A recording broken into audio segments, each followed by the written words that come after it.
This is just a friendly reminder that if you pursue any type of therapy, coaching, self-improvement of any kind, it is not a pretty journey.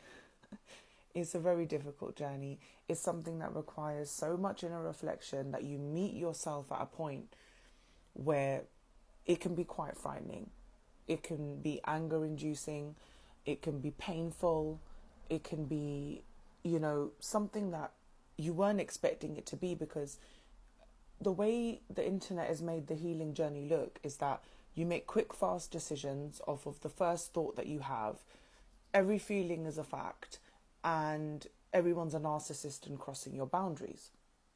Now, it's really important that there's some traits that us human beings exhibit that can be narcissistic, but it doesn't necessarily mean somebody is a narcissist. Somebody can be not feeling very well or having a down time, but it doesn't necessarily mean they're in a deep, dark depression and there's no getting out of it. So it's really important for us to enhance our ability to self-reflect, right? So listening to what's happening inside of us as experiences are unfolding, because that's how we grow. That's how we assess whether a change needs to be implemented or not.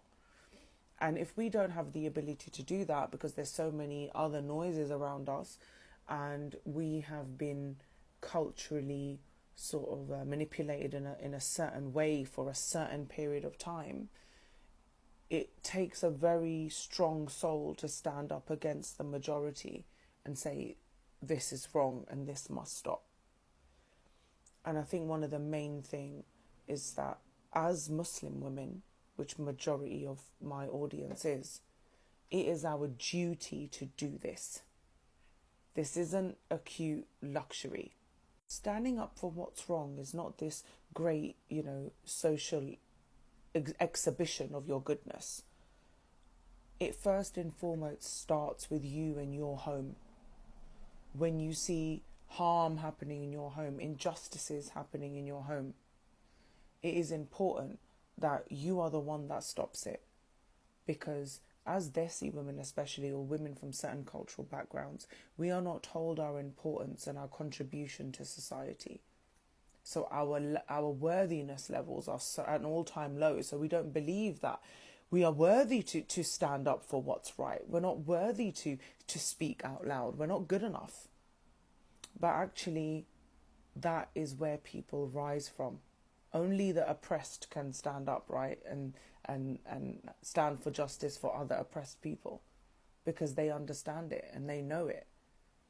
So healing and transformation and action all go hand in hand. And especially for people that are in their current situations, you don't really have the luxury to heal in a stable environment before you take action. You have to do those two things together.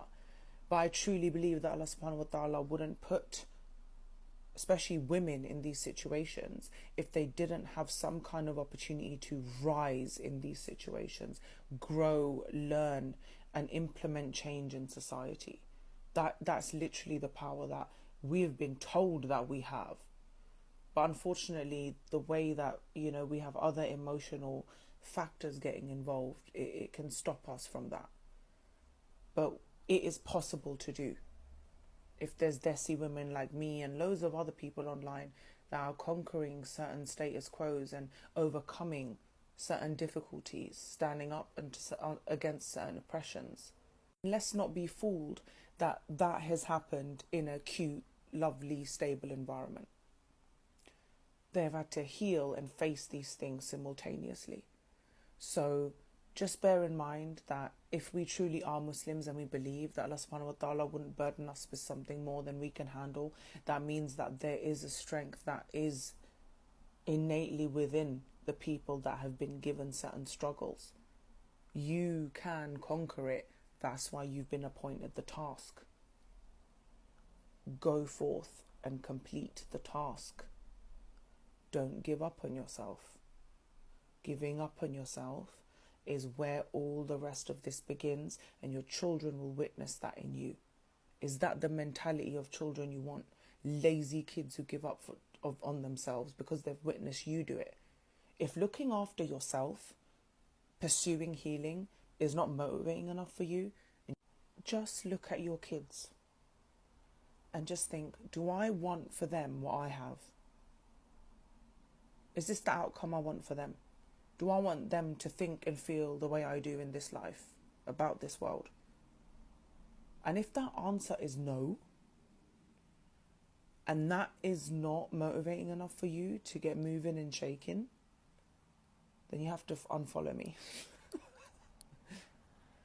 Because, you know, we have to do something. We have to do something. Too much sadness around, so just look at your kids.